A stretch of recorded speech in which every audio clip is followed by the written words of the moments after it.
नमस्कार।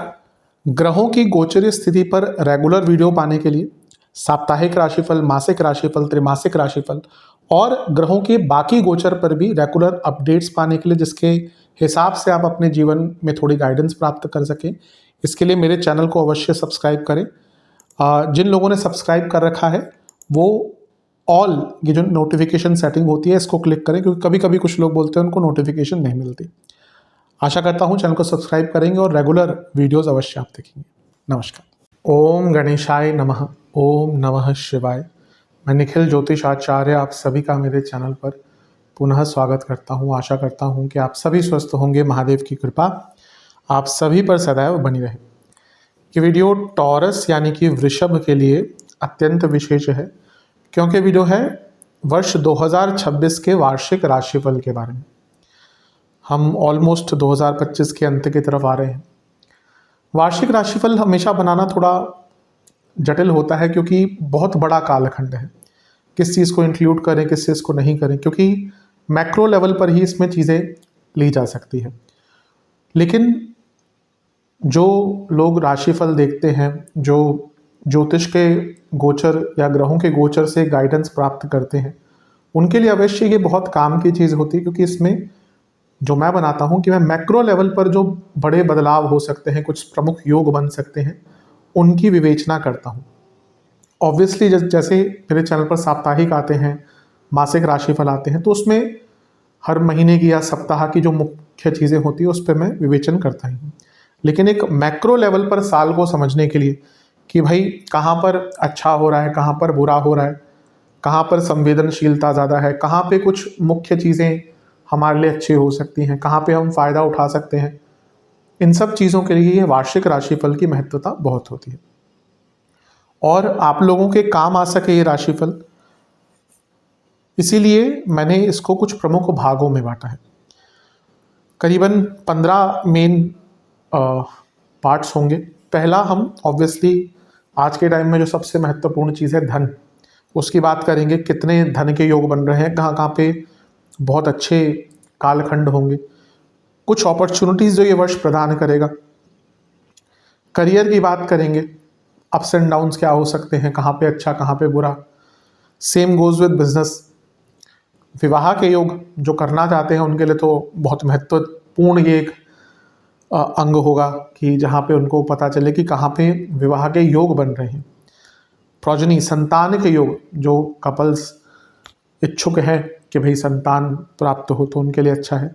Love life कैसी रहेगी, मैरिड लाइफ कैसी रहेगी। कुछ चेतावनियाँ, बहुत प्रमुख अंग होगा ये, कि कुछ ऐसे एरियाज और ऐसे टाइम जहाँ पे आपको बहुत केयरफुल रहना है। सबसे महत्वपूर्ण चीज़ सेहत। फिर विद्यार्थियों के बारे में भी हम थोड़ी सी चर्चा करेंगे। इसके बाद रेमेडीज़ पे आएंगे, कुछ सामान्य उपाय, कुछ सेहत के लिए उपाय, कुछ धन आदि के लिए उपाय, जिसमें करियर बिजनेस सब आता है, और फिर लव लाइफ मैरिड लाइफ के लिए उपाय। तो ये एक आकार या आधार रहेगा मेरे इस राशिफल का। फिर से समझाने का प्रयत्न कर सकता हूँ कि अलग अलग राशिफल नहीं बन सकते। जब हम वैदिक ज्योतिष में कुंडली देखते हैं तो लग्न से ही देखते हैं, इसमें कोई दो राय नहीं। लेकिन राशिफल एक बहुत सामान्य आधार पर दिए जाते हैं। मेरा यहाँ पे भी मानना है कि लग्न से देखेंगे तो अच्छा है। इनकेस आपको नहीं पता तो आप चंद्र राशि से ही देखना चाहते तो भी यही राशिफल, बस अलग अलग राशिफल नहीं बन सकते। कि आप बोले कि मेरा लग्न वृषभ है तो अलग बना के दीजिए, मेरी चंद्र राशि वृषभ है तो अलग बना के दीजिए। नहीं, जहाँ से आपको ज़्यादा रिलेट करता है वहाँ से इसको देख सकते हैं। शुरू करते हैं इस बहुत ही महत्वपूर्ण राशिफल का सबसे पहले अंग के साथ, जो कि है धन। शुरू करते हैं पहले पार्ट के साथ, यानी कि धन, मनी की क्या व्यवस्था है, धन की क्या व्यवस्था है इस वर्ष। मैक्रो लेवल पर अगर 3-4 चीज़ों की बात करें तो एक तो आपके योग कारक यानी कि शनि, वो पूरे वर्ष आपके लाभ स्थान में ही बैठेंगे। इस पूरे वर्ष वो आपके लाभ स्थान में रहेंगे और वो आपके योग कारक हैं। पहले तो लक्ष्मी स्थान के स्वामी हैं, योग कारक हैं, लाभ स्थान में बैठकर लग्न को देखेंगे कि पूरा वर्ष धन के लिए बहुत अच्छा है। और कर्मेश भी लाभ स्थान में बैठकर जब लग्न को देखते हैं तो आपके धन से संबंधित हो या बाकी एरिया से संबंधित हो जो कार्य हैं वो सफलता को प्राप्त करते हैं। तो ये शनि का प्रभाव तो ठीक है, बीच में वक्री आदि होंगे, उसकी चर्चा भी हम करेंगे, लेकिन जैसा मैंने कहा वार्षिक राशिफल इज एट मैक्रो लेवल, तो मैक्रो लेवल पर ये बहुत अच्छा वर्ष आपके लिए, सुनहरा वर्ष धन के रूप में दिख रहा है। जून के बाद बृहस्पति भी आपके तीसरे घर में आ जाएंगे और यहां से वो लाभ स्थान को देखेंगे, तो लाभ स्थान डबल एक्टिवेट हो गया, और यहां से लक्ष्मी स्थान को देखेंगे और अपने आप गुरु धन के कारक हैं और पराक्रम के भाव में बैठेंगे यहाँ पर, यानी कि पूरा का पूरा, पूरी की पूरी क्षमता आपके अंदर रहेगी धन अर्जित करने के लिए। और साल के अंत में एकदम towards end of the year दिसंबर में राहु आपके नवम भाव में आ जाएंगे, लक्ष्मी स्थान में। तो राहु का लक्ष्मी स्थान में आना वृद्धि करता है, तो साल का अंत भी जाते जाते आपको बहुत बड़े धन का लाभ देकर जाएगा।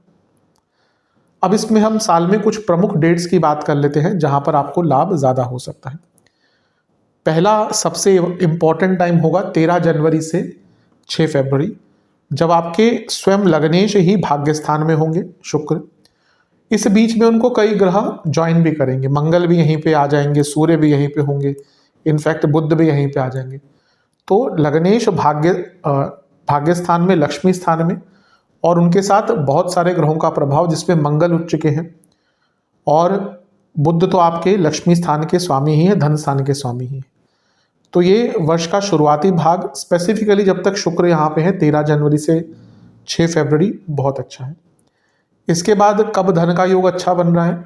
इसके बाद धन का योग बनेगा 2 मार्च से 26 मार्च के बीच में, जब शुक्र आपके लाभ स्थान में मीन में होंगे, उच्च के होंगे, लाभ स्थान में होंगे और योग कारक ग्रह के साथ होंगे। ये केवल धन के लिए नहीं, बाकी भी जो एसेट्स होते हैं, मैं कई बार बताता हूँ 11वां भाव is assets, FDs, RDs, SIPs, stocks, gold, cash जो आपके पास, आजकल तो खैर लोग कम ही रखते हैं, लेकिन रखने वाले बहुत रखते भी हैं जिनका 2 नंबर का काम होता है। तो जो धन की वृद्धि तो है, यहाँ पे एसेट्स की वृद्धि होगी। अगर आप कोई प्रॉपर्टी लेना चाहते हैं, वाहन खरीदना चाहते हैं, ये सबसे उपयुक्त समय आपका रहेगा। तो यहाँ पे ये जो कालखंड है करीबन 24 दिन का, ये बहुत महत्वपूर्ण है, क्योंकि यहाँ पे आपके लग्नेश स्वयं वक्री उच्च के होंगे और योग कारक ग्रह के साथ होंगे। अगला योग बनेगा 19 अप्रैल से 14 मई। ये किसके कारण बन रहा है? ये भी शुक्र के कारण ही बन रहा है। शुक्र लग्नस्थ हो जाएंगे। पहला तो लग्न के स्वामी लग्न में राजयोग, और ये पंच महापुरुष योग भी बनेगा मालव्य। और जब लग्न में मालव्य योग बनेगा तो वो कुछ ही लग्नों के लिए बन सकता है, या तो वृषभ होगा लग्न, या तुला लग्न होगा, या फिर मीन लग्न होगा, क्योंकि उसमें उच्च के होते हैं। तो ये तीनों के लिए ही शुक्र मालव्य योग बनाते हैं। तो जब भी ऐसा बनता है, लग्न की बात कर रहा हूं, तो जब भी ऐसा बनता है तो ये बहुत महत्वपूर्ण योग होता है। ये जीवन, पैसा वैसा तो आएगा ही, लेकिन ये जीवन के स्तर की वृद्धि का योग होता है। यहाँ पे आपको बहुत कुछ बड़े धन का लाभ, ऐसा कुछ मिल सकता है जिससे आपका लाइफस्टाइल ही बदल जाए। शुक्र लक्ष्मी के कारक है। राहु के बाद अगर तेज गति से कोई ग्रह धन दे सकता है तो शुक्र ही। राहु के तो कैपेसिटी और इंटेंसिटी बहुत तेज है, तो ये समय बहुत अच्छा है। इसके बाद 15 मई से 29 मई। अब ये क्यों अच्छा टाइम है? क्योंकि यहाँ पे आपके बुध लग्न में होंगे। अब बुध को क्यों मैं श्रेष्ठता दे रहा हूँ? क्योंकि वो धन स्थान के स्वामी हैं और पंचम भाव के स्वामी हैं। तो ये अपने आप में बहुत श्रेष्ठ योग बन जाता है, जहाँ पे आपके धनेश पंचमेश लग्न में है। मेरे हिसाब से परिवर्तन योग भी इस टाइम पे शुक्र बुध का बना होगा, मैंने ज़्यादा ध्यान नहीं दिया, अभी ही देख रहा हूँ। तो मेरे हिसाब से परिवर्तन योग भी बनेगा, वो एक और एड ऑन हो जाता है। तो ये समय जो है आपका 15 मई से 29 मई बुध का लग्न में होना, ये बहुत श्रेष्ठ है। बिजनेस हो, करियर हो, कुछ नया सोर्स ऑफ इनकम ढूंढना हो, बहुत अच्छा टाइम। अगला जो योग है वो है 8 जून से 14 जुलाई तक। ये किसका योग बनेगा? ये बनेगा शुक्र का, जब शुक्र गुरु के साथ होंगे तीसरे घर में।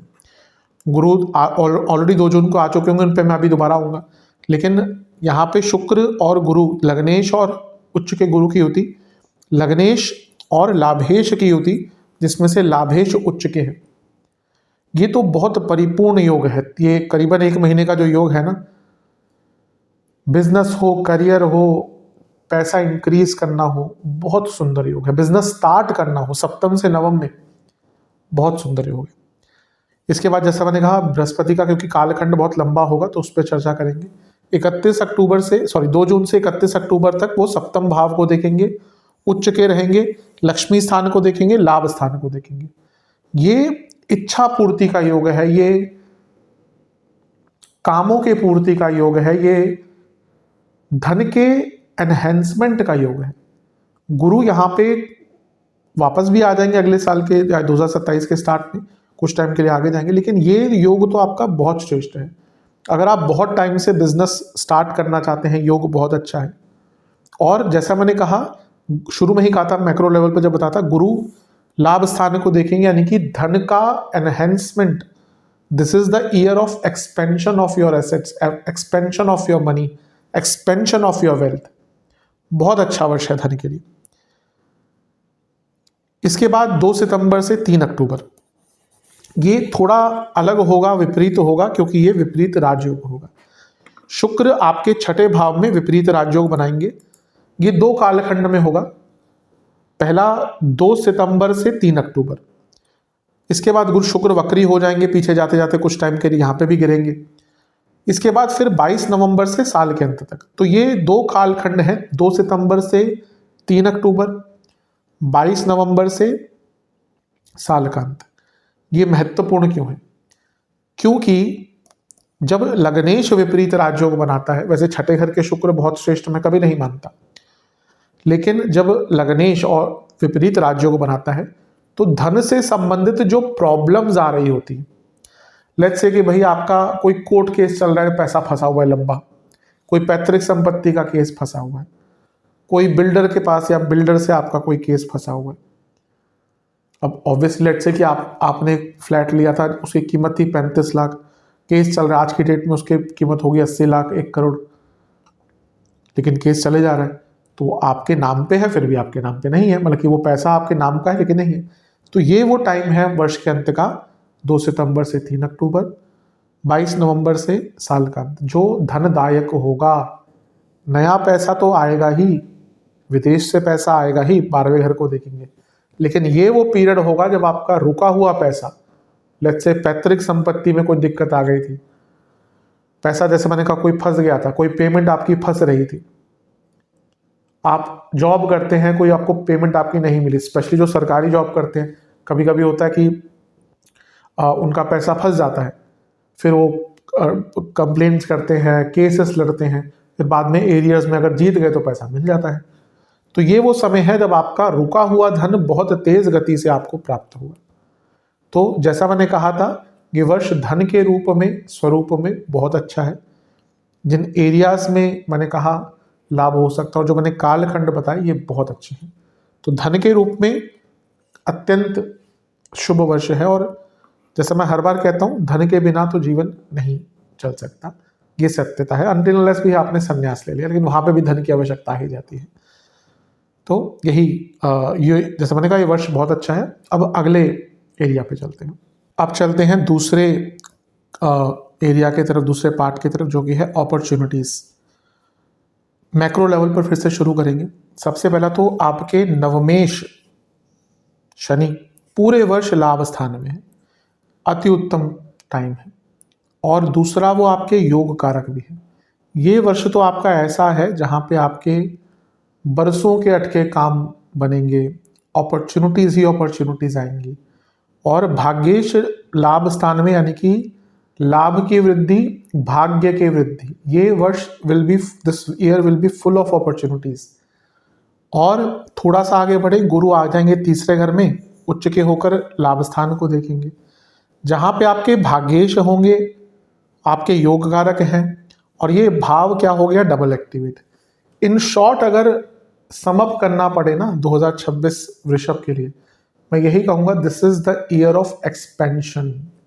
वृद्धि का वर्ष है, हर एरिया में आप बढ़ सकते हैं, कोई रोक नहीं सकता, बहुत अच्छा वर्ष है। अब चलते हैं कुछ डेट्स की तरफ। पहला 13 जनवरी से करीबन 6 फरवरी। क्यों ये इम्पॉर्टेंट टाइम है? क्योंकि शुक्र लग्नेश आपके भाग्य स्थान में होंगे, तो ये भाग्यशाली समय होता है। और जैसा मैं पहले ही बता चुका हूँ, यहाँ पे ऑलमोस्ट सारे ग्रह कुछ दिनों बाद इनको ज्वाइन कर लेंगे, पहले सूर्य, मंगल, फिर बुध।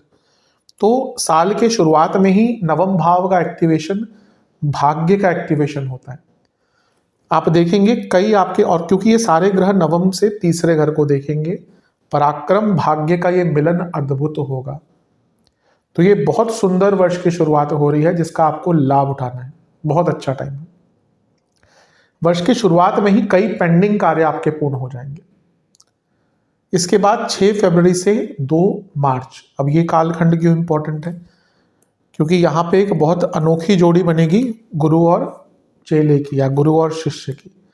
जब शुक्र ज्वाइन करेंगे राहु को 6 फरवरी से 2 मार्च, ये जोड़ी बहुत अच्छी होती है मेरे हिसाब से। आज की डेट में बहुत शुभ जोड़ी है भौतिक जीवन के लिए। एक ऐसी जोड़ी है जहां पर देखिए, Rahu is an uncontrollable planet, कोई ग्रह कंट्रोल नहीं कर सकता शुक्र को छोड़कर, क्योंकि उनके गुरु हैं। और ये दोनों ग्रह की प्रकृति सेम है। तो ये जो समय होगा, ये जॉब चेंज होगा, विदेश जाने के लिए हो, स्पेकुलेटिव मार्केट्स के लिए हो, अचानक से अपॉर्चुनिटीज आना हो, करियर हो, जीवन हो, बहुत अच्छा टाइम, तो इसका लाभ उठाइएगा। इसके बाद 2 मार्च से 26 मार्च, शुक्र पे मैं क्यों जोर दे रहा हूं, क्योंकि लग्नेश, तो जब वो उच्च की अवस्था में रहेंगे यहाँ पे, ये पद प्राप्ति, जीवन के स्तर को बढ़ाना, पैसे के नए आयाम खोलना, not only money, her area में, जैसे मैंने धन में बताया था, हर एरिया में वृद्धि, एसेट्स, अर्निंग अपॉर्चुनिटीज, इच्छाओं की पूर्ति, करियर, बिजनेस, सब में लाभ का योग है। और नहीं भूलना चाहिए कि ये योग कारक और लग्नेश की युति है, ये तो फलदायक नहीं, सफलतादायक योग होता है। ये पीरियड तो आप बहुत याद रखिएगा, शुक्र वाले यानी कि वृषभ वाले। 2 मार्च से 26 मार्च, ये पूरे वर्ष का one of the best time आपका रहने वाला है भौतिक जीवन में। इसके बाद 15 मार्च से 14 अप्रैल, यहाँ पे इंपॉर्टेंट है क्योंकि यहाँ पे सूर्य और शुक्र की युति हो रही है। क्यों इंपॉर्टेंट है, क्योंकि सूर्य चतुर्थेश है, शनि योग कारक है, तो ये गवर्नमेंट जॉब के लिए बहुत अच्छे है। जो गवर्नमेंट जॉब अप्लाई करना चाहते हैं, जो गवर्नमेंट जॉब करते हैं उनके लिए अच्छा है। सरकारी संबंधित कार्यों को पूर्ण करने के लिए अच्छा है। और चौथे घर के स्वामी 11वें में योग कारक के साथ प्रॉपर्टी संबंधित बहुत लाभ मिलेगा। बेचना चाहते हैं, खरीदना चाहते हैं, कोई मामला सेटल करना चाहते हैं, बहुत अच्छा योग है। और ये एक प्रकार से थोड़ा पॉपुलैरिटी, जन समर्थन का, स्पेशली पॉलिटिक्स में जो लोग एंटर करना चाहते हैं, बहुत अच्छा योग है। इसके बाद 19 अप्रैल से 14 मई, बहुत विशिष्ट, बहुत विशेष योग, साल में एक ही बार बनता है। शुक्र का स्वराशि में लग्न में आना और पंच महापुरुष योग बनाना। 5 ही ग्रह पंच महापुरुष योग बना सकते हैं और ये बहुत विशिष्ट योग होते हैं, स्पेशली निर्विरोध अगर हो कि कोई बहुत ज़्यादा बुरा एस्पेक्ट ना हो। तो ये उच्च के शुक्र लग्न में सप्तम को देखेंगे, विवाह का योग बनता है, बिजनेस में वृद्धि का योग बनता है, पॉपुलैरिटी, नेम, फेम, पहचान, प्रमोशन। और जैसा मैंने कहा कि जीवन, शुक्र ही वो ग्रह है जो जीवन के स्तर को लॉन्ग टर्म के लिए बढ़ा सकता है। राहु कभी कभी सडनली बढ़ाता है भी, लेकिन वो ऊपर नीचे हो जाता है। कई लोग के नाम बनते हैं फिर एकदम धूमिल हो जाते हैं। कई ऐसे आप लोगों को याद होगा कि आता है व्यक्ति, नाम बहुत बनता है, आज की डेट में उनको कोई याद भी नहीं करता। लेकिन शुक्र, बृहस्पति ऐसे ग्रह हैं जो लॉन्ग टर्म इफेक्ट देते। तो बृहस्पति का तो बहुत लंबा गोचर होता है, शुक्र कभी कभी कुछ ऐसा कर जाते हैं जो जीवन में संभावनाएं खोल जाता है। तो बहुत विशिष्ट टाइम है। घर में सफलता, घर में सुकून, घर में पैसा, घर में लग्जरीज, सब कुछ यहाँ पे प्राप्त होगा। इसके बाद तो जैसा मैंने कहा ये कि 3 जून को बृहस्पति आपके तीसरे घर में आ जाएंगे, उच्च की अवस्था के हो जाएंगे। ये बहुत श्रेष्ठ है क्योंकि जैसा मैंने कहा ना, वो एक तो तीसरे घर में आ रहे हैं, खुद लाभेश हैं, उच्च के हो रहे हैं, लाभ स्थान को देख रहे हैं। ये फुल ऑफ अपॉर्चुनिटी वाला टाइम होगा। बिजनेस, पॉपुलैरिटी, जीवन का बैलेंस, स्किल्स, हर तरफ से अपॉर्चुनिटीज ही अपॉर्चुनिटीज। और ये गुरु भाग्य स्थान को भी देखेंगे, तो भाग्य का भी भरपूर साथ इस वर्ष मिलने वाला है, स्पेशली जून के बाद से। तो ये भी बहुत विशिष्ट है। इसके बाद 8 जून से 4 जुलाई, ये पीरियड बहुत अच्छा है क्योंकि यहाँ पे शुक्र स्वयं बृहस्पति के साथ बैठे होंगे, दोनों गुरु एक दैत्य गुरु, एक देव गुरु, और इनका तीसरे घर में बैठना, भाग्य स्थान को देखना, मैंने अभी कहा भाग्य तो बहुत बढ़ने वाला है, ये उसकी तीव्रता को कई गुना बढ़ा देंगे। और तीसरे घर में गुरु शुक्र व्यक्ति को सिखाते बहुत कुछ है, उसके अंदर हिम्मत रहती है बदलाव लाने की, तो ये समय भी आपके लिए बहुत महत्वपूर्ण होगा। इसके बाद अगर बात करें तो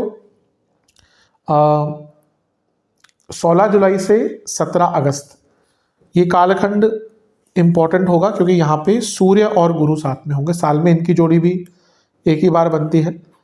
तो ये क्योंकि गुरु लाभेश है, सूर्य चतुर्थेश है, फिर से ये फैमिली में पैसा आता हुआ दिख रहा है, प्रॉपर्टी बेचने के लिए बहुत अच्छा योग बन जाता है।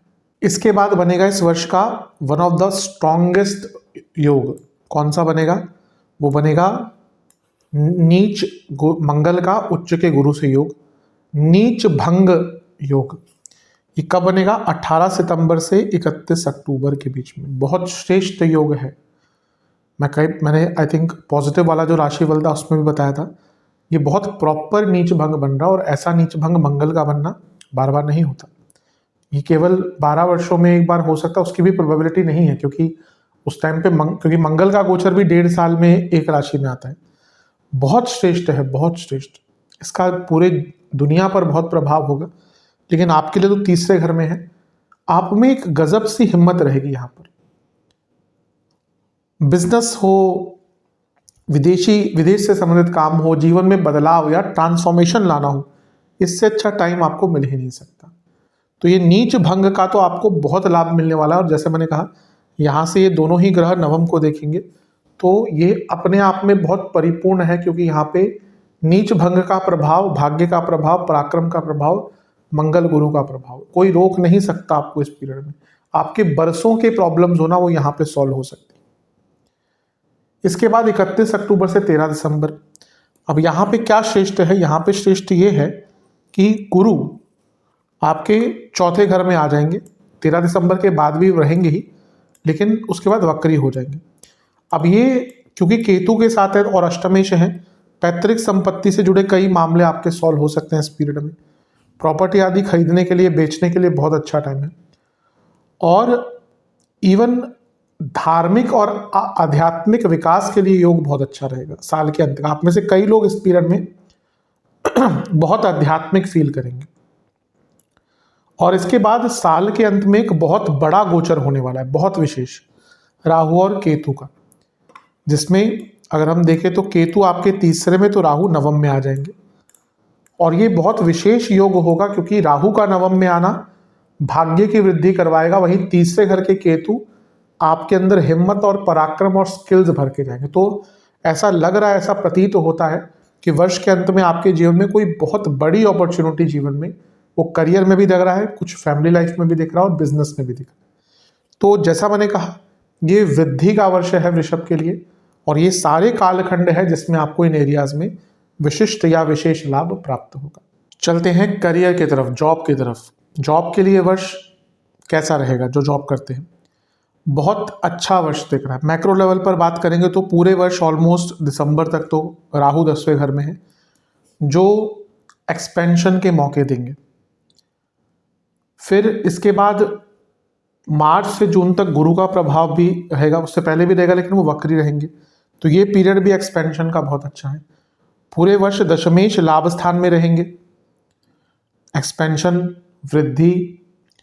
और जून से 31 अक्टूबर, 2 जून से 31 अक्टूबर गुरु दशमेश शनि को देखेंगे, जो गुरु खुद अष्टमेश है, यानी कि transformation, department change, role change और जॉब चेंज के योग बहुत स्टार्ट अच्छे आपके हो जाएंगे। और वर्ष के अंत में भी 31 अक्टूबर से 13 दिसंबर को वक्री हो जाएंगे, इसलिए थोड़ा सा नेगेटिव रिजल्ट दे सकते हैं, लेकिन 31 अक्टूबर से 13 दिसंबर यहाँ पे गुरु आकर 10वें घर को देखेंगे, जो अचानक से नए मौके लेकर आ सकते हैं। तो ये जैसा मैं अभी थोड़ी देर पहले कहा था वो रिपीट करूँगा, करियर में भी ये जो वर्ष है ये वृद्धि का वर्ष है, बढ़ने का वर्ष है। अब स्टार्ट करते हैं कुछ प्रमुख इवेंट्स। जनवरी के मध्य से बहुत स्ट्रॉन्ग करियर में आपके ट्रांसफ़र का योग स्टार्ट हो रहा है, क्योंकि नवम भाव में बहुत सारे ग्रह हो जाएंगे जो 10वें से 12वां भी है और नवम भाव ट्रांसफर्स के लिए इंपॉर्टेंट होता है। तो कुछ लोगों का ट्रांसफर यहाँ पे हो सकता है विद गुड रोल चेंज। 6 फरवरी से 2 मार्च बहुत अच्छा है, क्योंकि यहाँ पे स्वयं जो आपके लग्नेश है वो राहु के साथ 10वें घर में आ जाएंगे। लग्नेश का 10वें घर में आना राजयोग बनाता है, और क्योंकि वो छठे घर के स्वामी है, प्रोडक्टिविटी बढ़ती है, और ये जॉब चेंज का, स्पेशली विदेश में अगर जॉब ढूंढ रहे थे उनके लिए बहुत अच्छा पीरियड रहेगा। फिर 2 मार्च से 26 मार्च आपके लग्नेश जो हैं वो उच्च की अवस्था के हो जाएंगे। क्यों करियर पे इम्पैक्ट रहेगा? क्योंकि वैसे तो लाभ स्थान है इसका, करियर पे हमेशा ही प्रभाव रहता है, 10वें से दूसरा है, इनकम का भाव है, लेकिन यहाँ पे वो दशमेश के साथ बैठे हैं और ये दशमेश लग्न को देख रहे हैं। तो ये पद प्राप्ति और सैलरी में इंक्रीमेंट का योग है, बहुत अच्छा आपको पैसा बढ़ सकता है, या फिर जैसे कुछ कंपनीज होती है वो परफॉर्मेंस बोनस देती है, प्रॉफिट के शेयर्स देती है, तो वो भी यहाँ पे आपका आता हुआ दिख रहा है। बहुत अच्छा धन का योग है करियर के द्वारा, यानी कि धन का लाभ यहाँ पर आपको प्राप्त होगा। और क्योंकि दशमेश शनि शुक्र के साथ, उच्च के शुक्र के साथ बैठे हैं, ये बहुत इंपॉर्टेंट रोल्स भी आपको आपके करियर में दे सकता है। स्पेशली जो लोग थोड़े से बड़े ओहदे पे काम करते हैं ना, उनके लिए बहुत लाभकारी योग है, क्योंकि आपका ओहदा और बढ़ सकता है, आपका रोल बहुत महत्वपूर्ण हो सकता है। इसके बाद 11 मार्च से 2 जून यहाँ पे जैसा मैंने कहा था कि गुरु मार्गी हो जाएंगे, तो ये उससे पहले थोड़ा सा वक्री गुरु के प्रभाव के कारण ऊपर नीचे होगा, लेकिन जैसे ही मार्गी होके 10वें घर को देखेंगे तो ये तो एक्सपेंशन इन करियर, स्पेशली जो लोग फाइनेंस आदि में या कुछ डिजिटल या आईटी से संबंधित काम करते हैं उनके लिए तो बहुत अच्छा रोल होगा, या ईयर होगा, या टाइम होगा। और क्योंकि गुरु अष्टमेश है, सडन जॉब लगने का योग, सडन जॉब चेंज करने का योग भी आपका यहाँ पे बन जाता है। फिर 15 मई से 15 जून तक ये कौन सा योग है, ये क्यों इंपॉर्टेंट है? क्योंकि ये वो योग है जहां पर आपके सूर्य शनि साथ में होंगे, सॉरी सूर्य और शनि साथ में लाभ स्थान में होंगे। सूर्य का दशमेश के साथ होना फिर से प्रमोशन का योग बनाता है, इंपॉर्टेंट रोल्स का योग बनाता है, और सरकारी जॉब का योग बनाता है।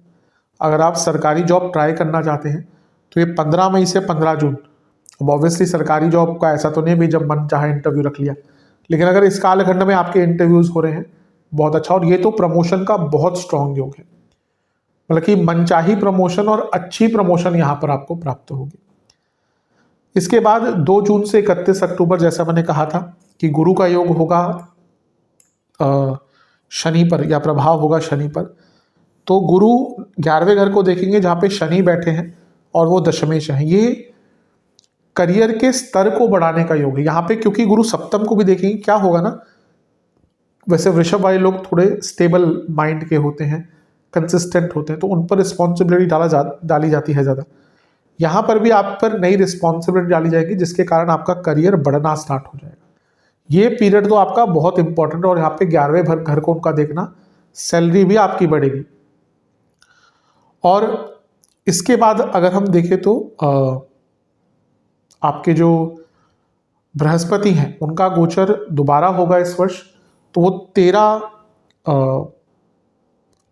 31 अक्टूबर से 13 दिसंबर तक आपके 10वें घर को देखेंगे। और क्योंकि केतु के साथ होंगे तो ये रोल चेंज, और फिर से एक प्रकार से अगर आप अपने करियर में कुछ ट्रांसफॉर्मेशन लाना चाहते थे, एरिया चेंज हो, जॉब चेंज हो, उसका योग भी वर्ष के अंत में आपका बहुत अच्छा बन रहा है। और इसके साथ ही 13 नवंबर से साल के अंत तक मंगल भी आपके 10वें घर में आकर चौथे घर में आकर 10वें घर को देखेंगे। अब ये क्यों महत्वपूर्ण बन जाते हैं? क्योंकि वो सप्तमेश हैं, तो आपके जो प्रमोशन के कारक हैं वो बहुत बड़े मंगल बन जाते हैं। और क्योंकि 12वें घर के स्वामी भी हैं, तो विदेश में जॉब ढूंढने के लिए भी योग बहुत अच्छा रहेगा कुछ दिनों के लिए। करीबन 12 नवंबर से 8 दिसंबर तक मंगल का प्रभाव राहु पर भी होगा। तो ये 12वें घर के स्वामी राहु, तो साल के अंत में विदेश में जॉब लगने के बहुत सुंदर योग आपके बन रहे हैं। तो ये जैसा मैंने कहा वर्ष बहुत अच्छा है, और इन कालखंडों का आपको उपयोग करना है। कुछ सेंसिटिव एरियाज या सेंसिटिव पीरियड्स 17 फरवरी से 2-3 मार्च तक यहाँ पे 2 ग्रहण लग रहे हैं। एक लगेगा सूर्य ग्रहण आपके 10वें घर में, फिर लगेगा चंद्र ग्रहण आपके 4थे घर में। ये पीरियड थोड़ा सा प्रॉब्लमेटिक हो सकता है। यहाँ पे गुरु वक्री होंगे, 10वें घर को देख रहे होंगे। अगर बहुत बुरा आपका समय इस पीरियड में चल रहा होगा, अंतर्दशा प्रत्यंतरदशा, और कंपनी के हालात खराब होंगे, जॉब जा सकती है। इसके साथ ही शनि वक्री होंगे 27 जुलाई से साल के अंत तक। अब ऐसा तो नहीं होगा कि जुलाई से पूरा साल का अंत खराब होगा, लेकिन 1-1.5 महीना सेंसिटिव होगा जुलाई के अंत से, यहाँ पे केयरफुल रहना है। 2 अप्रैल से 11 मई यहाँ पे शनि और मंगल की युति होगी 11वें घर में, और क्योंकि मंगल और शनि की युति थोड़ी एग्रेसिव होती है, तो यहाँ पे आपके बॉसेस के कारण या मैनेजमेंट के कारण आपको प्रॉब्लम थोड़ी आ सकती है। और इसके बाद साल के अंत में 3 अक्टूबर से 14 नवंबर 3 अक्टूबर से 14 नवंबर शुक्र जो लग्नेश हैं वो छठे घर में वक्री हो जाएंगे। बहुत प्रॉब्लम्स आएंगी, लेकिन प्रॉब्लम बढ़ जाएगी 7 नवंबर के आसपास, जब वो पतित होकर आ जाएंगे आपके पंचम भाव में, जो 10वें से अष्टम है, नीच के भी होंगे। कुछ लोगों की जॉब फिर से नवंबर के आसपास जा सकती है।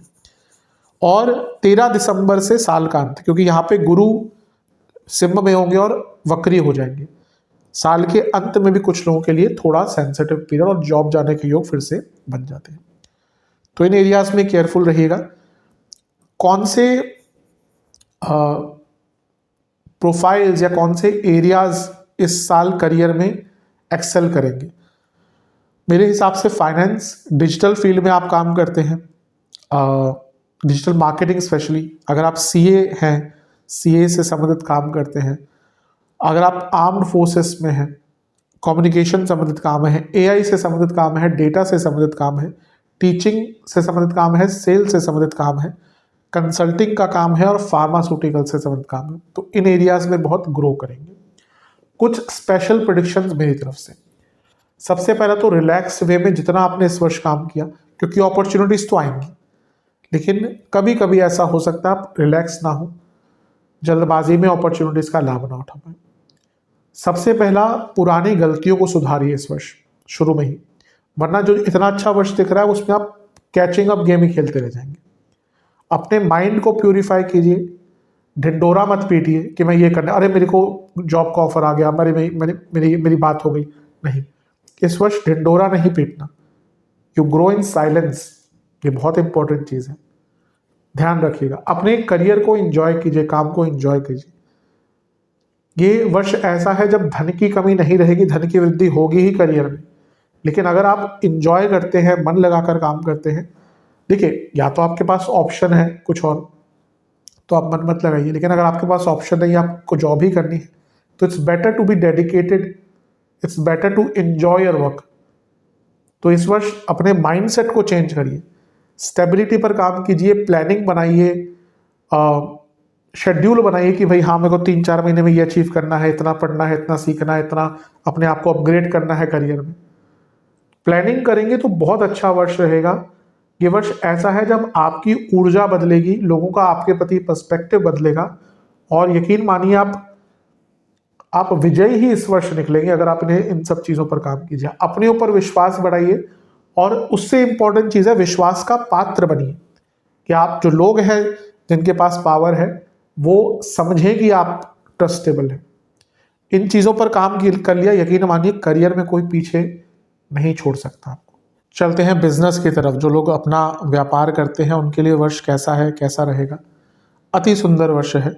मैक्रो लेवल पर देखें तो 11 मार्च से बहुत इम्प्रूवमेंट होगी, क्योंकि गुरु मार्गी हो जाएंगे। फिर 2 जून के बाद तो गुरु सप्तम भाव को ही देखना शुरू कर देंगे। तो ये वर्ष बहुत अच्छा है, बहुत ज़्यादा लाभकारी दिख रहा है। फिर से कहूँगा, शायद तीसरी या चौथी बार कह रहा हूँ, एक्सपेंशन का वर्ष है। वृषभ के लिए तो ये लाइन आप मान लीजिए कि जो वर्ष है ये एक्सपेंशन का है, वृद्धि का है, विस्तार का है। शुरू करते हैं कि कौन कौन सी डेट्स इंपॉर्टेंट है। 16 जनवरी से 23 फरवरी क्यों महत्वपूर्ण है? क्योंकि यहाँ पे मंगल जो आपके सप्तमेश है, बिजनेस के भाव के स्वामी, वो उच्च के होंगे, तो और भाग्य स्थान में होंगे, तो बिजनेस में भाग्य का साथ, लक्ष्मी प्राप्ति। यहाँ पर बहुत सारे ग्रहों का साथ भी मिलेगा, शुक्र को और मंगल को, बुध भी आ जाएंगे, शुक्र भी, सूर्य भी, तो और प्रबलता बढ़ती है बदलाव लाने की, यानी कि वर्ष के शुरुआत में ही बदलाव भी आएंगे, धन भी आएगा, मौका भी आएगा। फिर 2 अप्रैल से 11 मई के बीच में मंगल आ जाएंगे आपके लाभ स्थान में और आपके योग कारक शनि के साथ बैठेंगे। तो ये और भी विशेष बन जाता है, क्योंकि ये वो समय है जब अ, आपके एक बिजनेस की वृद्धि होगी। मैं मंगल पर क्यों जोर दे रहा हूं, क्योंकि सप्तमेश है और वो योग कारक के साथ है, यानी कि शनि मंगल है। पहले तो मशीनरी का कुछ कार्य अटक रहा था, कोई नई मशीनरी लानी थी, डालनी थी अपने कंपनी में, अपनी फैक्ट्री में। और शनि जो है वो भाग्येश है, कर्मेश है, सप्तमेश के साथ बैठे हैं। भाग्य की वृद्धि, कर्मों की वृद्धि, काम की वृद्धि, बहुत अच्छा संयोग बन रहा है आपके लिए। इसके बाद 19 अप्रैल से 14 मई के बीच में भी एक बहुत विशिष्ट योग है, जिसकी मैं चर्चा पहले भी कर चुका हूँ। वो होगा शुक्र का लग्न में होना, पंच महापुरुष योग बनाना। और क्योंकि उनकी उनकी सीधी दृष्टि सप्तम पर होगी और वो सप्तम से 12वें के स्वामी है, यानी कि जो रुकावटें आ रही थी वो दूर होंगी और बिजनेस को बहुत बड़ा बनाने का, नाम पहचान दिलाने का मौका बन जाता है। इसके बाद 2 जून से 31 अक्टूबर, ये पीरियड बहुत खास होगा, बड़ा पीरियड है, क्योंकि गुरु फिर आगे चले जाएंगे कुछ टाइम के लिए। तो उच्च के गुरु जो, अगर हम देखें तो सप्तम से धन के स्वामी बनते हैं और सप्तम से पंचम के स्वामी बनते हैं, और वो यहाँ से सप्तम को ही देखेंगे और लाभ को भी देखेंगे। एक्सपेंशन का टाइम है, बिजनेस बहुत बढ़ सकता है। सालों से सोच रहे कि बिजनेस स्टार्ट करना है, नहीं कर पा रहे थे, इस पीरियड में कर पाएंगे। सालों से सोच रहे कि हाँ भी एक बिजनेस तो है लेकिन एक्सपेंड करना है, नहीं कर पा रहे थे, ये टाइम है। तो ये गुरु तो आपके बिजनेस को कई गुना बढ़ा देंगे। इसके बाद इसी कालखंड में एक और पीरियड होगा, हमने मैक्रो लेवल पर बात करी 2 जून से 31 अक्टूबर तक, लेकिन 21 जून से 2 अगस्त तक मंगल खुद लग्न में होंगे और सप्तमेश का लग्न में होना और लग्न पर गुरु मंगल का प्रभाव, ये बड़े चेंजेस लेकर आता है। आपके बिजनेस में जो भी आप बदलाव लाना चाहते थे वो इस पीरियड में ला सकते हैं और इन्वेस्टमेंट आदि भी आपको यहाँ पे अपने बिजनेस में प्राप्त हो सकते हैं। कोई लोन चाहिए आपको, प्राप्त हो सकता है। इसके बाद 18 सितंबर से 31 अक्टूबर, ये वो पीरियड होगा जब नीच भंग बनेगा, क्योंकि मंगल गुरु के साथ होंगे। तो सप्तमेश का नीच भंग बनाना, लेट्स से कि आपके बिजनेस में कोई बहुत लंबे टाइम से प्रॉब्लम आ रही है, कोई लीगल प्रॉब्लम आ रही है, कोई केस चल रहा है या अदरवाइज कोई दिक्कतें आ रही थी, ये पीरियड जो होगा 18 सितंबर से अक्टूबर के अंत तक 31 अक्टूबर, बहुत लाइफ चेंजिंग होगा। पराक्रम रहेगा, चेंज लाने की क्षमता रहेगी, दुश्मनों का अंत कर पाएंगे, प्रॉब्लम्स का अंत कर पाएंगे। और फिर 12 नवंबर से साल के अंत तक, जब मंगल आपके चौथे घर में आकर, भले ही केतु के साथ हो लेकिन सप्तम भाव को देखेंगे, तो बिजनेस में बहुत वृद्धि यहाँ पर हो सकती है। तो ये एरियाज हैं जहाँ पे बिजनेस में आप बहुत मैसिवली इंप्रूव करेंगे। अब कौन से एरियाज हैं जहाँ पे केयरफुल रहना है? पहला तो ईयर के शुरुआती भाग से 11 मार्च तक, क्योंकि गुरु यहाँ पे होके वक्री होंगे सप्तम से अष्टम में, तो पेमेंट्स ना होल्ड करेंगी, रुकेंगी, काम भी अटका करेंगे। फिर 3 मार्च को एक ग्रहण लग रहा है, चंद्र ग्रहण चौथे घर में, क्योंकि सप्तम से 10वां है तो फिर से यहाँ पे काम अटकेंगे। 11 मई से 21 जून यहाँ पे आपके जो मंगल हैं वो 12वें घर में होंगे, तो यहाँ पे लॉसेस हो सकते हैं इस पीरियड में।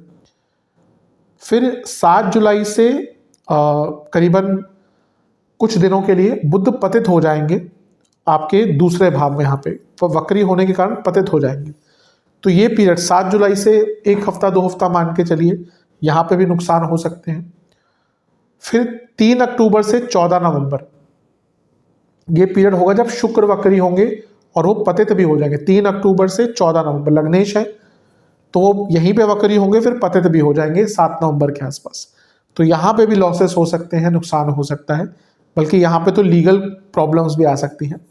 और फिर वर्ष के एकदम अंत में जब केतु आपके तीसरे घर में जाकर सप्तम को देखेंगे, यहाँ पे भी अचानक से होल्डअप, अचानक से मुश्किलें थोड़ी बढ़ सकती हैं। तो ये कुछ एरियाज हैं जहाँ पे आप केयरफुल रहें।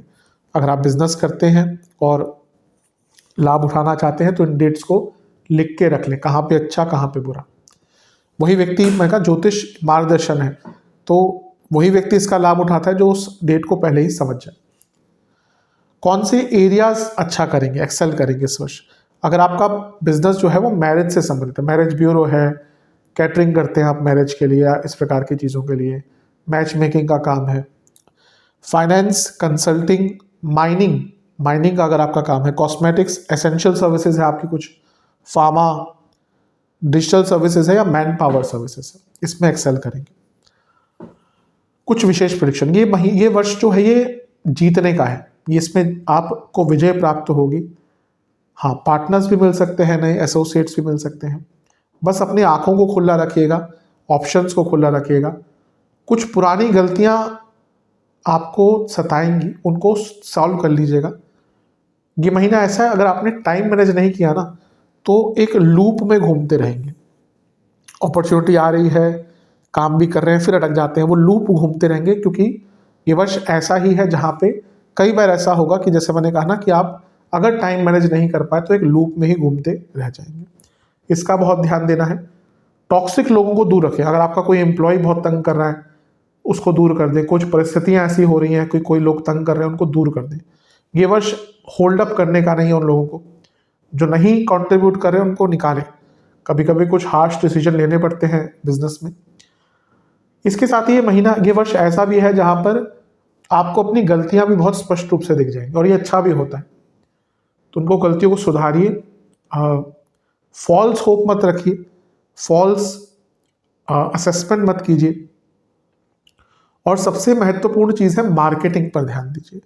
इस वर्ष अगर आपने अपने बिजनेस पे मार्केटिंग पर ध्यान दिया, यकीन मानिए बिजनेस का नाम पहचान बहुत ऊपर चले जाएगा। तो वर्ष अच्छा है।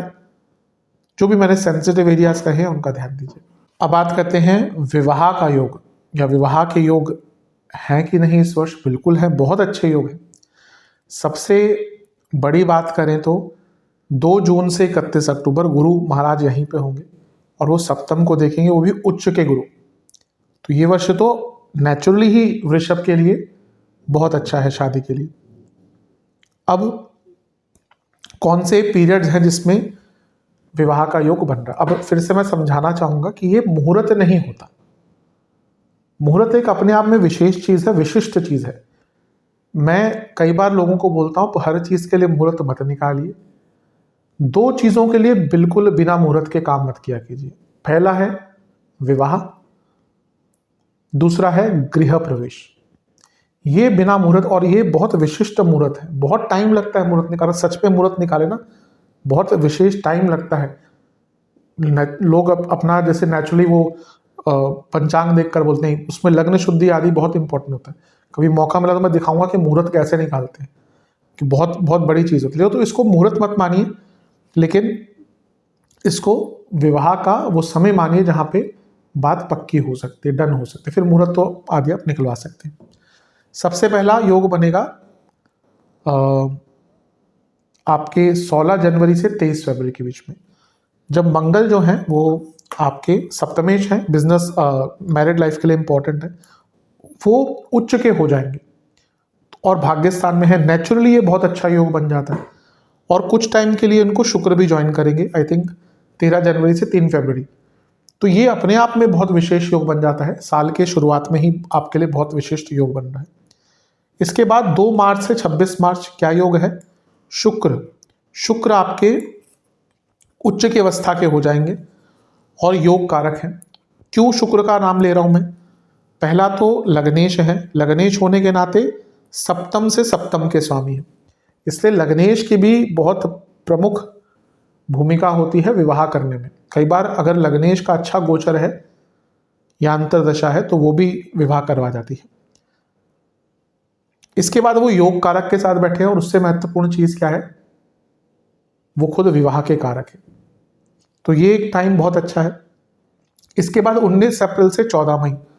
अब ये क्यों अच्छा है? वैसे मैं बता चुका हूँ ये ऑलरेडी एक बार, लेकिन यहाँ पे विशेष हम मैरिज के योगों की बात कर रहे हैं। तो यहाँ पे शुक्र लग्न में होंगे, स्वराशि के होंगे, मालव्य नाम का महापुरुष योग बना रहे होंगे। तो उनका सप्तम को देखना और विवाह का कारक होने के नाते इतना स्ट्रांग होना, विवाह के परिपूर्ण, संपूर्ण, शुभ, अति शुभ, सुशोभित योग बना रहा है। और इसके बाद तो जैसे मैंने कहा ही था शुरू में, 2 जून से बृहस्पति, और ये बृहस्पति बीच में अतिचारी भी हो जाएंगे, यानी कि बहुत जल्दी ये चीजें करवा सकते हैं। अतिचारी होने के कारण ही उनका सप्तम पर प्रभाव और सप्तम से पंचम पर प्रभाव ये विशिष्ट है विवाह का योग बनाने के लिए। यहाँ पे बहुत अच्छा मौका, मतलब कि अच्छे रिश्ते, सुशोभित रिश्ते, अच्छा परिवार, अच्छी तरह से सब कुछ हो जाना।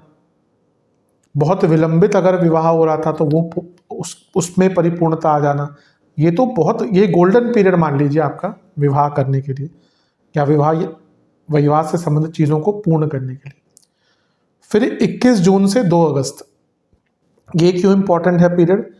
क्योंकि यहाँ पे खुद जो मंगल है वो आपके लग्न भाव में होंगे। यहाँ पे ये मत समझिए सारे गोचर सही हैं, बल्कि मैं मंथ वाइज मंथ लेके चलो, नहीं, प्रमुख जिस ग्रह की बात कर रहा हूँ उसी का पॉइंट वहाँ पे कंसीडर किया कीजिए, क्योंकि वो बाकी मासिक आदि में तो हम सारे गोचर समयबद्ध तरीके से ही लेते हैं। तो मंगल यहाँ पे लग्न में होंगे और सप्तम भाव को देखेंगे और सप्तमेश भी है।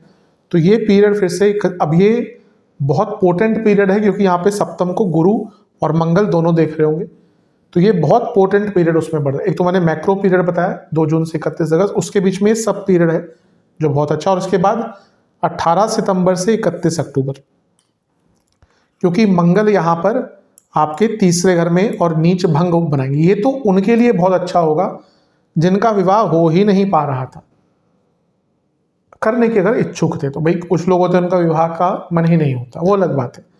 मैं तो कई बार परिवारों को भी मुश्किल हो जाता है समझाना, लेकिन कुंडली देखकर ना दिख जाता है कि ये व्यक्ति शादी के लिए नहीं बना। और बहुत अच्छी बात है, आजकल लोग पूछते हैं, सोचते हैं और वो डिसीजन भी लेते हैं पीयर प्रेशर में ना कर। आज से शायद 15 साल पहले कभी हुआ ही नहीं था कि मैंने सुना हो या कोई किसी ने पूछा हो कि क्या पंडित जी बताइए कि क्या मुझे शादी करनी चाहिए कि नहीं करनी चाहिए। आप सच सच बता दीजिए, आजकल तो लोग पूछ लेते हैं, आप सच सच बता दीजिए कि मेरी कुंडली शादी के लिए बनी है कि नहीं बनी। तो वो अलग चीज़ है। और जैसा जैसा समय और माहौल चल रहा है, अगर कोई व्यक्ति चाहता है कि भैया मुझे शादी नहीं करनी, लेट देम बी। ये टाइम आ गया है हमारे देश में जहाँ पे ऐसा होने वाला है, लोग नहीं शादी करेंगे क्योंकि समय उस प्रकार का हो गया।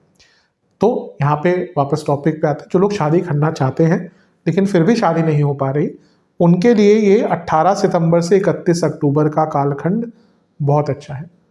कोशिश करिए कि दिसंबर से पहले सब कुछ हो जाए, क्योंकि दिसंबर में केतु यहाँ पर आ जाएंगे और सप्तम को देखेंगे, फिर थोड़ी वो बाधाएं उत्पन्न कर सकते हैं। तो ये कालखंड है जहाँ पर आपका विवाह बहुत आराम से तय हो सकता है और चीज़ें आगे बढ़ सकती हैं। अब बात करते हैं संतान के योग की। क्या संतान का योग है इस वर्ष? बिल्कुल है, बहुत अच्छा है।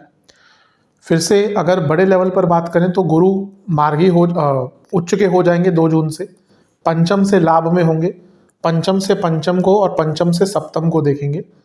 तो ये अपने आप में दिखाता है कि बहुत अच्छा योग है। बस एक चीज़ है कि शनि, क्योंकि भले ही योग कारक है ठीक है, लेकिन शनि है और पूरे वर्ष पंचम को देखेंगे जिसमें कुछ टाइम वक्री भी हो जाएंगे। तो जिनकी कुंडली थोड़ी वीक है ना, उनके लिए थोड़े विघ्न उत्पन्न हो सकते हैं।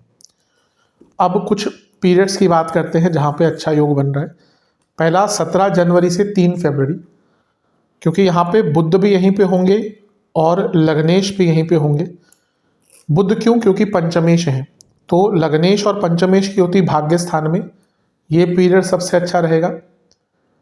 फिर 2 मार्च से 26 मार्च, यहाँ पे शुक्र और योग कारक ग्रह, ठीक है शनि है, लेकिन शुक्र ने यहाँ पे आके चीज़ों को बहुत बदल दिया होगा। तो शुक्र जो है वो आपके उच्च की अवस्था में शनि के साथ बैठेंगे और पंचम को देखेंगे, तो ये अच्छा है। और क्योंकि शुक्र छठे घर के स्वामी हैं, जो लोग मेडिकल हेल्प से संतान प्राप्ति चाहते हैं उनके लिए अच्छा पीरियड होगा। इसके बाद 15 मई से 29 मई, ये पीरियड क्यों खास होगा? क्योंकि बुध जो पंचमेश हैं वो आपके लग्न भाव में होंगे। तो 15 मई से 29 मई 2 हफ्ते का पीरियड कंसीविंग के लिए अच्छा है। और इसके बाद तो एक लंबा पीरियड स्टार्ट हो जाएगा 2 जून से 31 अक्टूबर। ये गुरु अतिचारी भी हो जाएंगे कुछ टाइम बाद, और ये पंचम से पंचम अपने आप में एक संतान का भाव होता है, नवम भाव, और पंचम से सप्तम पूर्णता दिखाता है उसकी। तो ये टाइम भी आपके संतान प्राप्ति के लिए बहुत अच्छा है। इसके बाद 22 जून से 7 जुलाई क्यों? क्योंकि यहाँ पे बुध जो आपके पंचमेश हैं वो गुरु के साथ बैठेंगे। अब ये क्यों इंपॉर्टेंट है? ज्योतिष का एक नियम होता है, जब भावेश और कारकेश अच्छी अवस्था में साथ में होते हैं तो इवेंट को करवाते हैं। तो ये पीरियड होगा 22 जून से 7 जुलाई, जब बुध पंचमेश आपके कारक के साथ, संतान के कारक के साथ उच्च की अवस्था में जो बैठे हुए हैं गुरु, उनके साथ होंगे। इसके बाद 7 सितंबर से 26 सितंबर, ये इंपॉर्टेंट क्यों है? क्योंकि यहाँ पे बुध पंचम में ही एग्जॉल्टेड उच्च की अवस्था में आ जाएंगे, तो ये और भी आपके लिए अच्छा योग बन जाता है। तो ये कुछ पीरियड्स हैं।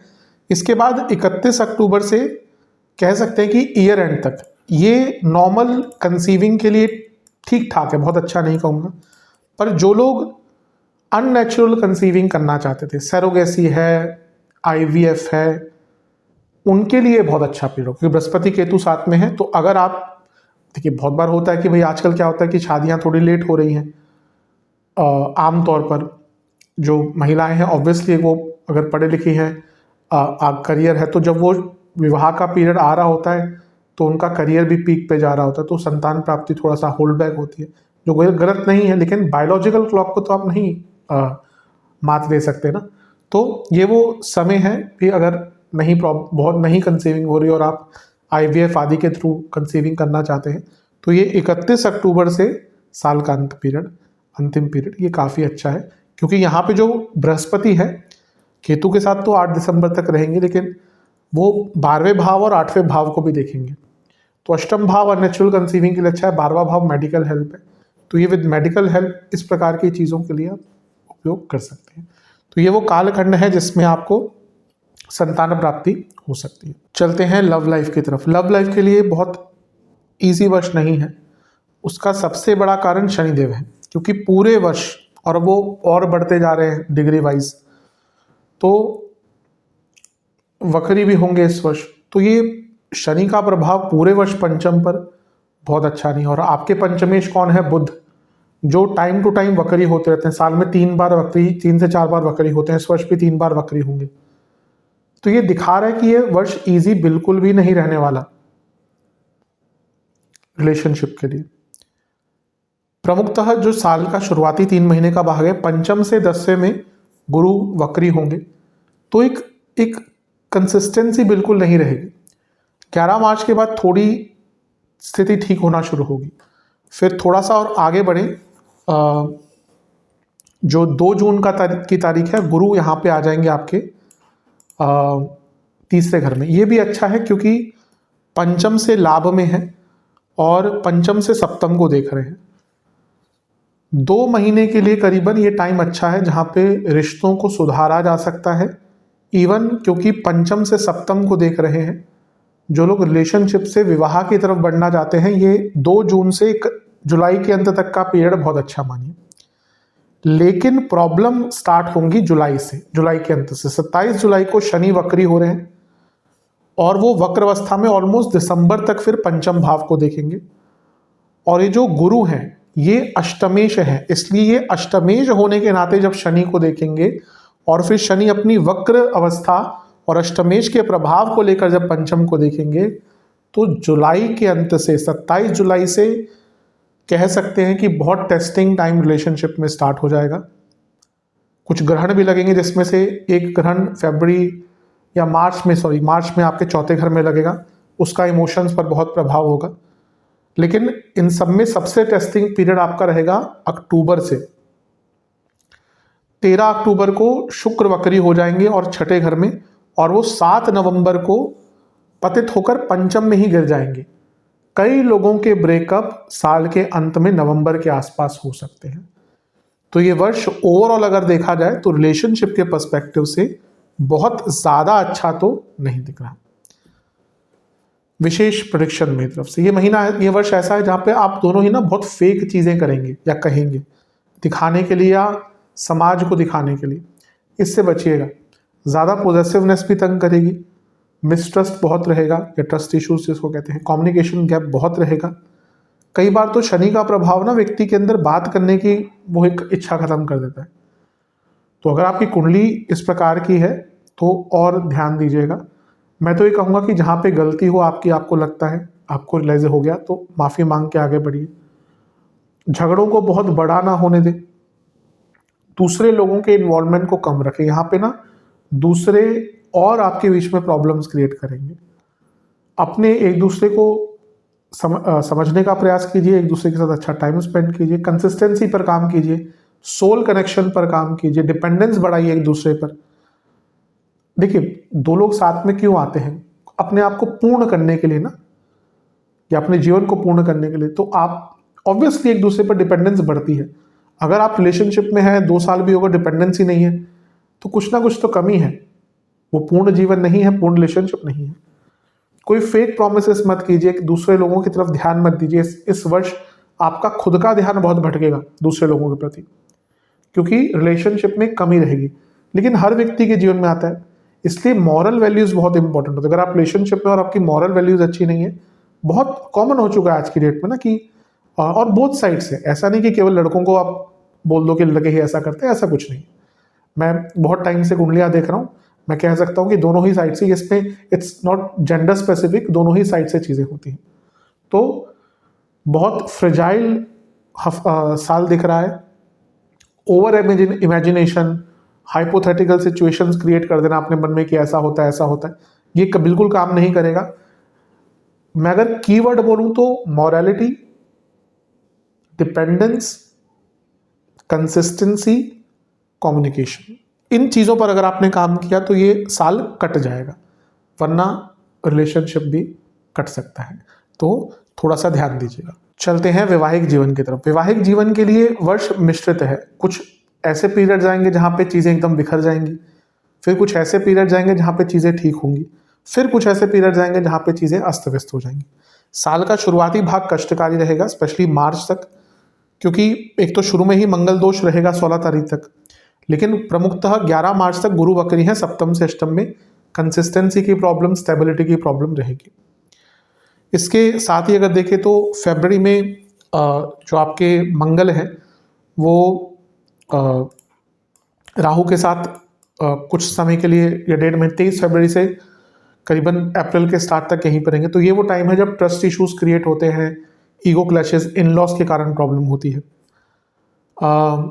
शुक्र 2 मार्च से 26 मार्च तक शनि के साथ होंगे। अब ये विवाह के लिए अच्छा योग है, लेकिन कारक होने के नाते उनका शनि के साथ होना डिटैचमेंट लाता है। तो 2 मार्च से 26 मार्च, और करीबन मई के मध्य से मंगल यहाँ पे आ जाएंगे मेष में।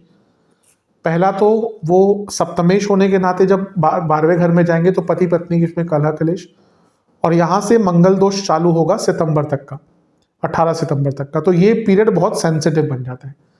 हाँ, इसमें एक अच्छा पीरियड अवश्य आएगा, वो होगा 2 जून का।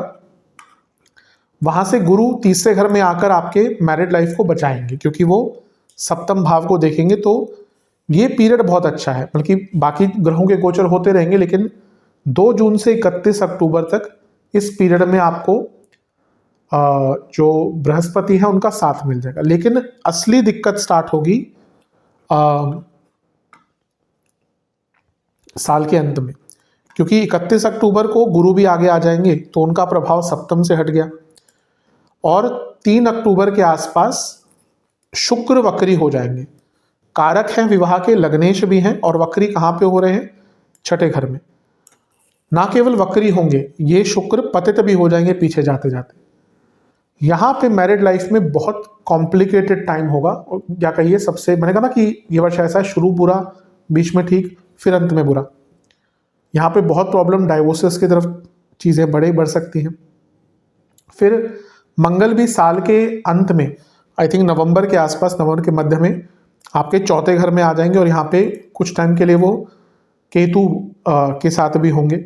और वो क्योंकि चौथे घर को देख रहे होंगे, तो यहाँ पे भी प्रॉब्लम दोबारा बढ़ जाती है। मंगल दोष भी है, और चौथे घर से 7वें घर को देख रहे होंगे, तो यहाँ पे भी प्रॉब्लम बढ़ जाती है।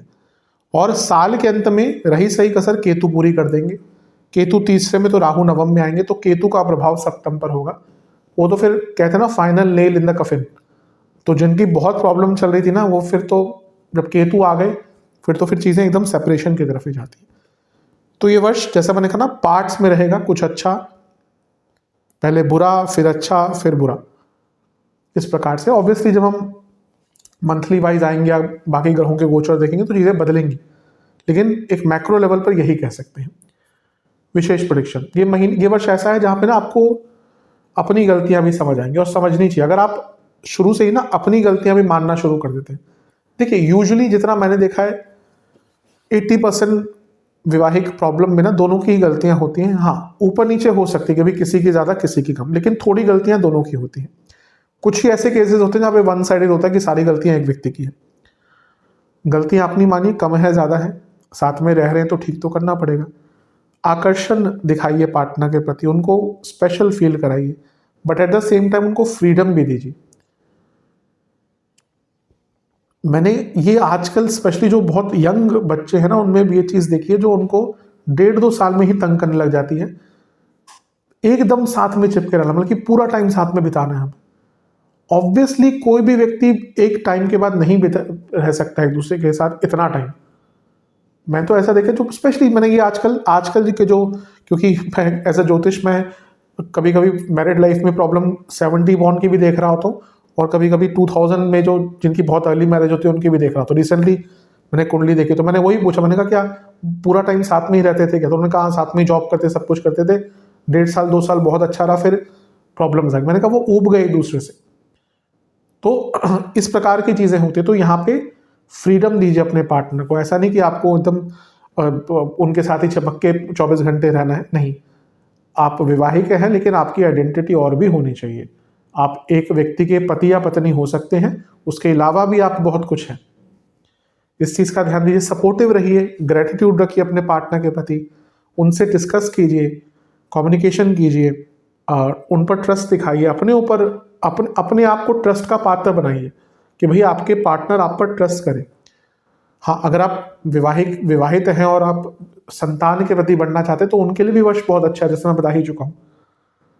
ऑब्वियसली अगर संतान आती है तो थोड़ी स्थिरता आती है वैवाहिक जीवन में।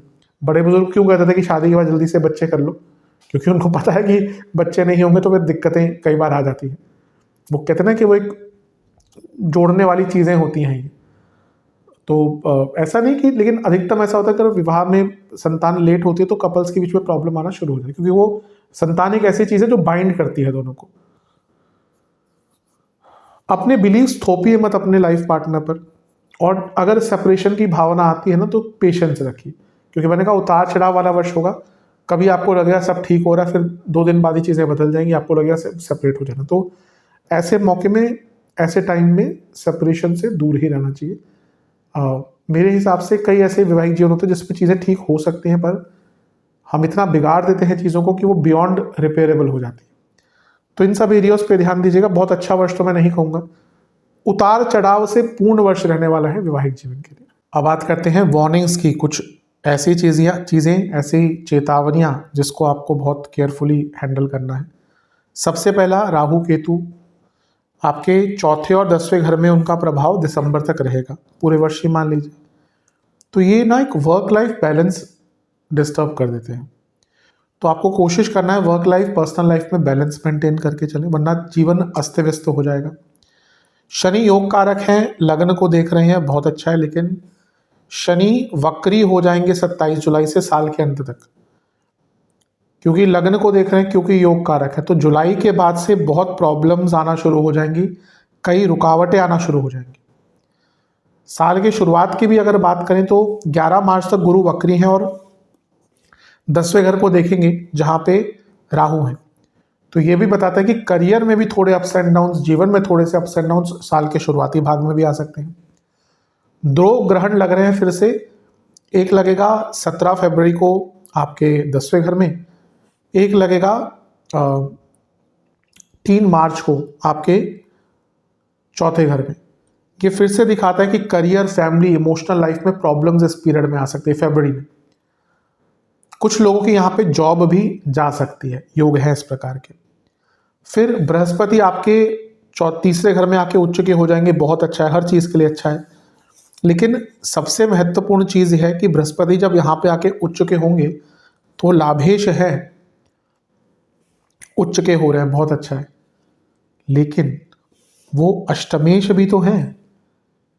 इसलिए मैं यूजली जेमस्टोन बहुत मैं रेकमेंड करता नहीं हूँ वैसे, और कई लोग बहुत उल्टे सीधे पहन के रखते हैं। अरे मेरे को बोल दिया कि बृहस्पति का पहन लो, वो बृहस्पति आपका छठे भाव का स्वामी है, किसके स्वभाव का स्वामी है, आठवें घर में बैठे हैं बहुत खराब अवस्था में। वो जेमस्टोन्स ठीक करे ना करे व्यक्ति को, वो नेगेटिव इम्पैक्ट अवश्य देते हैं।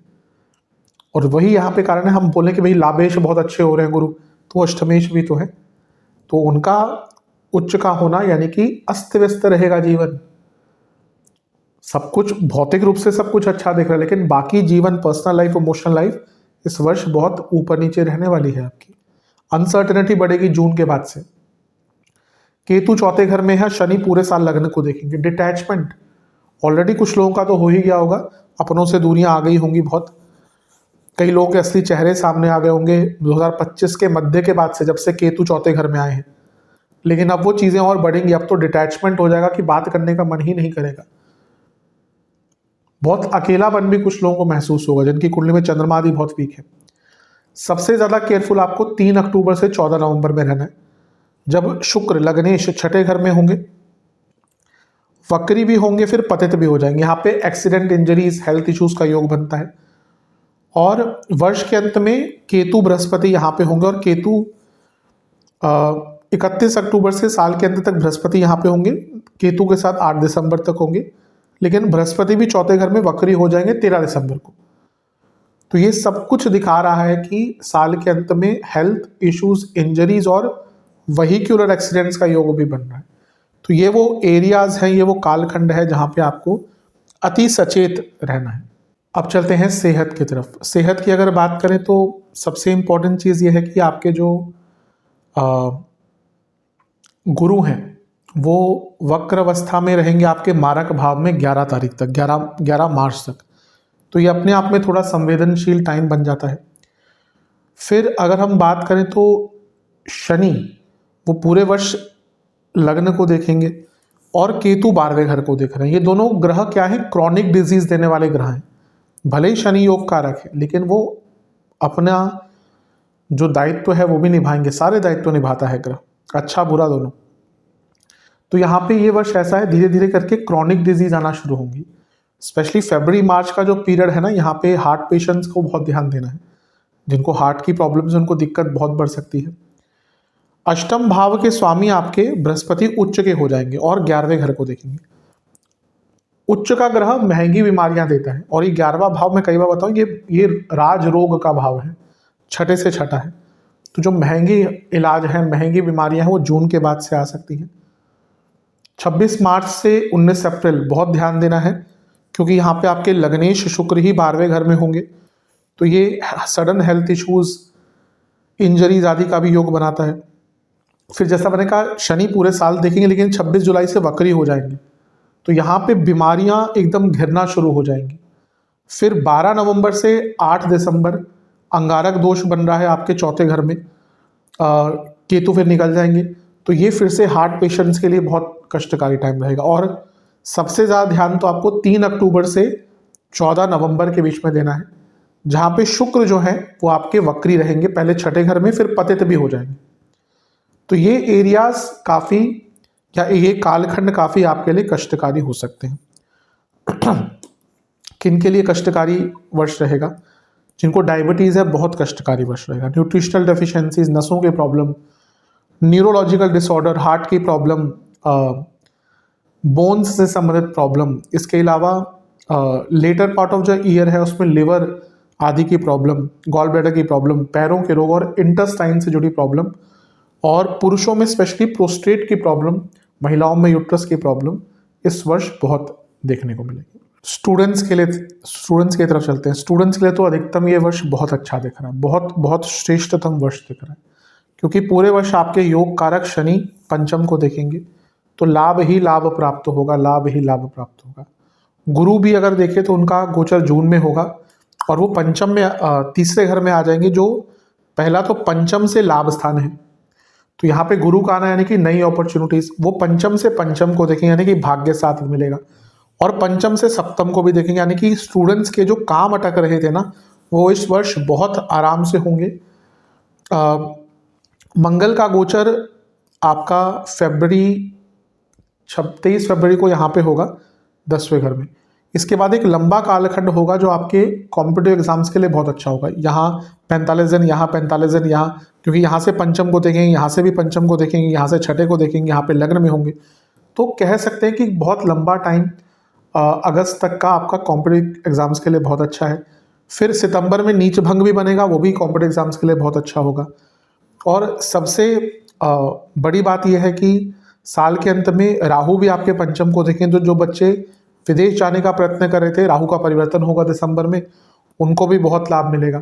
तो ऑल इन ऑल ये पूरा वर्ष विद्यार्थियों के लिए तो बहुत अच्छा है, स्पेशली जो हायर स्टडीज करना चाहते हैं गुरु के कारण, क्योंकि नवम को देखेंगे, जो रिसर्च बेस्ड स्टडीज करते हैं और जो अपना करियर बनाना चाहते हैं। भाई ऐसा तो ये पढ़ते ही रहेंगे बच्चे जो इस साल पास आउट होते हैं, क्योंकि जून के आसपास गुरु वक्री उच्च के हो रहे हैं, तो जो पास आउट होंगे उनका प्लेसमेंट वगैरह भी बहुत अच्छा हो जाएगा। तो ये वर्ष बहुत अच्छा है स्टूडेंट्स के लिए। कुछ विशेष प्रेडिक्शन, क्रिएटिविटी दिखाइए, अंडरस्टैंडिंग बढ़ाइए, विजडम बढ़ाइए, बल्कि अपने आप को ना परिपूर्ण कर लीजिए, ताकि आगे चलकर केवल किताबी ज्ञान से सक्सेस नहीं मिलता। तो जीवन में पूर्णता लाइए, भाग्य बहुत साथ देगा, अपने टाइम मैनेजमेंट पर ध्यान दीजिए। कि वर्ष अबंडेंस का है, सत्यता यही है, ये वर्ष आपका अबंडेंस का है, कोई नहीं रोक सकता इस चीज़ को। बस बैलेंस वे में आगे बढ़िए, कम्युनिकेशन बेटर कीजिए, जैसे मैंने कहा अपने जीवन को परिपूर्ण बनाइए, मेडिटेशन कीजिए, मन पर कंट्रोल कीजिए, कनेक्शंस बढ़ाइए, अवेयरनेस बढ़ाइए, ट्रांसफॉर्मेशन कीजिए अपना। हर चीज़ के लिए वर्ष बहुत अच्छा है, ग्रोथ मिलेगा, भाग्य जैसे मैंने कहा साथ देगा, और अच्छी संगत अगर आपने बना ली इस वर्ष, तो आपको रुकने से कोई नहीं रोक सकता। तो पूरा वर्ष विद्यार्थियों के लिए देखा जाए तो ना बहुत अच्छा है।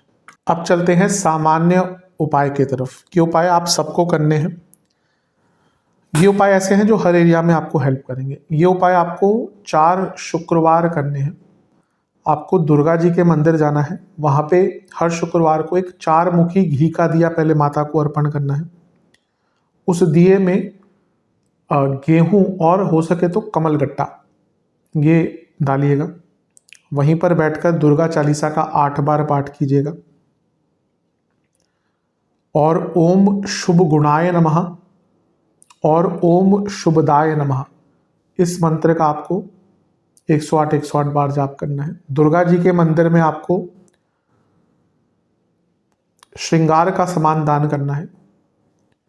पंडित जी से पूछ लीजिएगा कि क्या क्या आवश्यकता होती है, अपनी तरफ से कुछ भेंट दे सकते हैं। आपको 4 शुक्रवार हो सके तो वृक्षारोपण करना है। हो सके तो नीम का पेड़ कहीं पे लगाइए या कोई और वृक्ष को वृक्षारोपण करने की कोशिश कीजिए। बहुत अच्छा उपाय होता है ये भी, यही तो प्रकृति है और क्या है।